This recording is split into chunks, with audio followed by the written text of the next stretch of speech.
Do you know what your bird actually needs from you every single day? You probably think you do.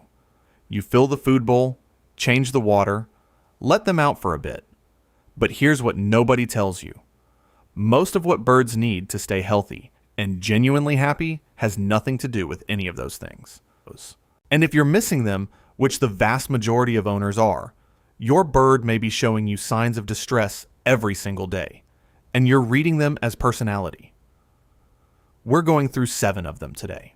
And honestly, a couple of them, especially the one about what your bird is actually doing when they scream at a specific time every day, and the one about something that happens in your bird's brain the moment you look away, are going to completely change the way you see your bird.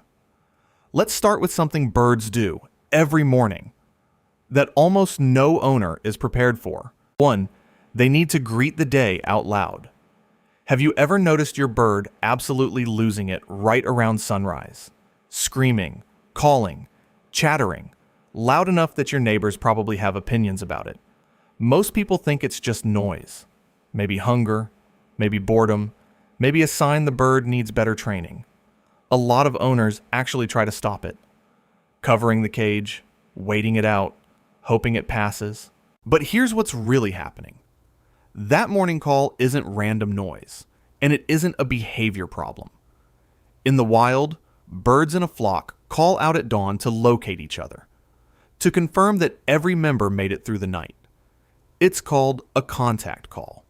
And your bird, sitting in your living room, is running that exact same ancient check. Every single morning, they're scanning for their flock. And in your home, that flock is you.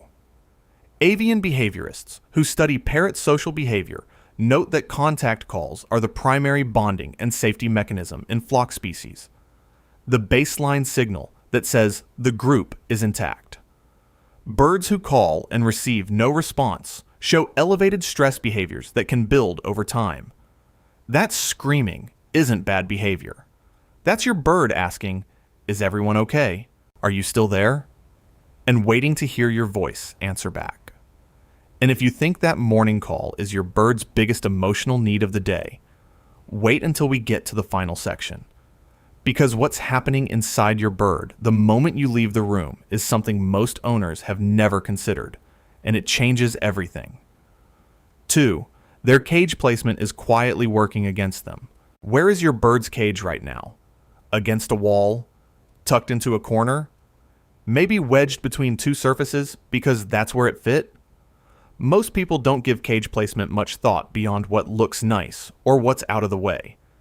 If anything, a corner feels cozy, protected, like a little den. But here's what's really happening. Your bird is a prey animal, and prey animals are hardwired to track threats from every direction at once. When a cage sits pushed into 2 walls, you've cut off your bird's sightlines. They can't see what's approaching from behind them. What reads to you as snug and sheltered, your bird's nervous system reads as a trap, a position where they cannot see what's coming and cannot get away. Avian welfare guidelines from veterinary and behavioral organizations consistently recommend placing cages against one wall only, leaving the bird a clear visual field on the other sides. This recommendation is grounded directly in predator detection biology. Birds with restricted sightlines show higher baseline stress, tighter feathers, more frequent scanning, less time spent relaxed and preening. That cozy corner you chose for them isn't comfort. It's a blind spot your bird has been living inside every single day. And hey, if this is changing the way you see your bird right now, hit that like button and subscribe. That's how we get these videos to more bird owners who want to understand what their bird has been trying to tell them. 3, they need to forage, not just eat. How do you feed your bird? Bowl in the cage, full of seed or pellets, ready whenever they want it? Most people think a full bowl is generous care. The logic is simple. Food available all the time means a happy, fed bird. But here's what most people don't realize. In the wild, many companion bird species can spend 4 to 6 hours a day searching for food, pulling bark apart, working a seed out of a tight husk, digging through vegetation to find what's hidden underneath. Their brain is built for that effort. That searching isn't just feeding, it's problem solving. It's the primary way a wild bird engages their mind every single day. When you put everything in a bowl, you don't eliminate your bird's need to forage. You just remove any way for them to meet it. Research into avian enrichment shows that birds given foraging opportunities, food hidden inside toys, wrapped in paper, or placed inside puzzle feeders, show significantly lower rates of feather-destructive behavior and repetitive stress movements compared to birds fed from open bowls. And here's where it gets deeper. It's not just boredom that builds when foraging disappears.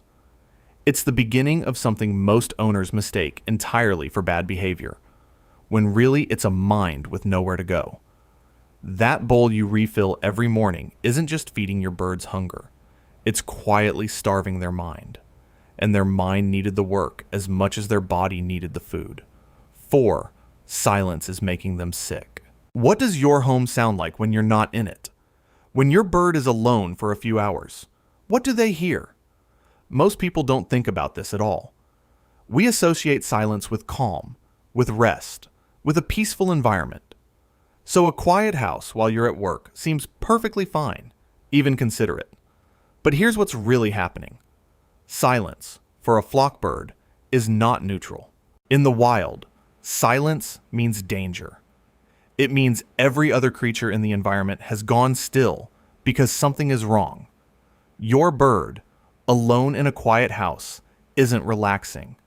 Their brain is running a threat scan that never resolves. There's no incoming information that says everything is fine. There is only the absence of sound, which their biology reads as a warning. Research on social isolation in highly social bird species links chronic auditory deprivation to elevated stress, increased frantic calling, and the onset of feather-destructive behavior over time. Some avian veterinarians now recommend background sound, ambient nature audio, or calm vocal sound as a genuine behavioral intervention for birds spending time alone. Silence doesn't mean calm. It means, where is everyone? Why has the world gone quiet? That question, running on a loop with no answer, is what your bird sits with in an empty room. The quiet you left them in wasn't peaceful. To your bird, it sounded exactly like the moment before something goes terribly wrong. 5, they need you to respect their no. Have you ever reached toward your bird to bring them out and watch them back away, step off, or bite, and then brought them out anyway because you figured they'd settle down once they were on your hand? Most people read that resistance as stubbornness. Some owners believe that pushing through it is better for the bird, that if you let them refuse, they'll always refuse, and the relationship will suffer for it. But here's what's really happening. Your bird communicated clearly, and you overrode it. And every time that happens, something updates in your bird's understanding of you. Not about handling, but about trust.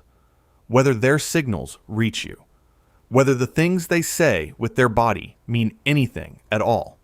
Behavioral research on avian cognition suggests that parrots and similar species track the outcomes of their social communications over time. Birds whose signals are consistently ignored show higher rates of fear responses, defensive aggression, and disrupted bonding with their caregivers. The concept of reading and honoring a bird's body language before handling is now considered foundational in serious avian behavior work. Not permissiveness, but the groundwork of a relationship built on actual trust.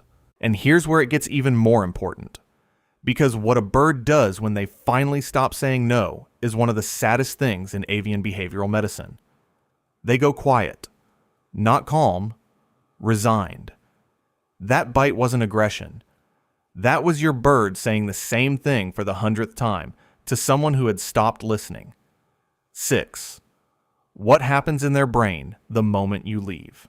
Have you ever left the room for 5 minutes and come back to your bird calling out like something had gone terribly wrong, and then the instant they saw you, they went completely quiet?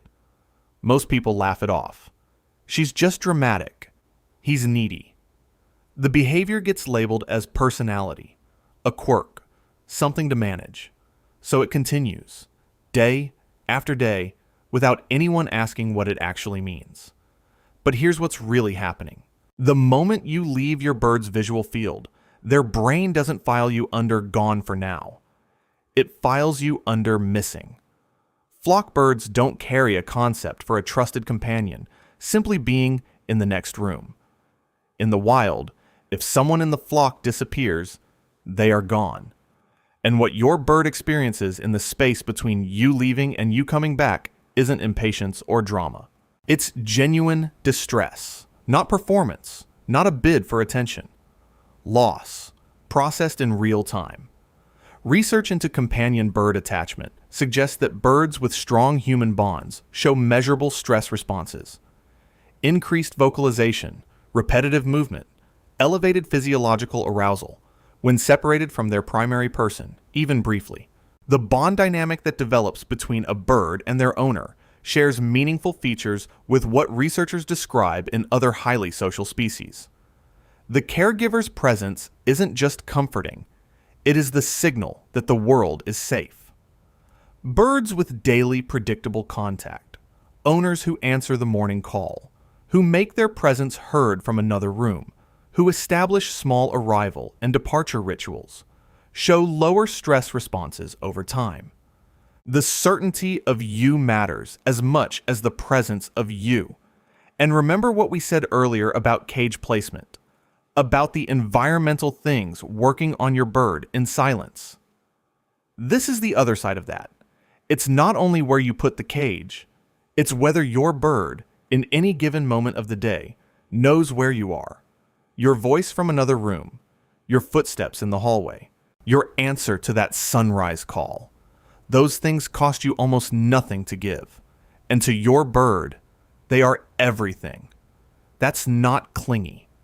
That's love built into their biology, and a need so deep it was written into them long before you ever came along. Your bird didn't choose to be in a cage. They chose you to be their flock, their contact call answer, their proof that the world is still okay. Every single day, they're asking if you're still there. The question is whether you've been answering.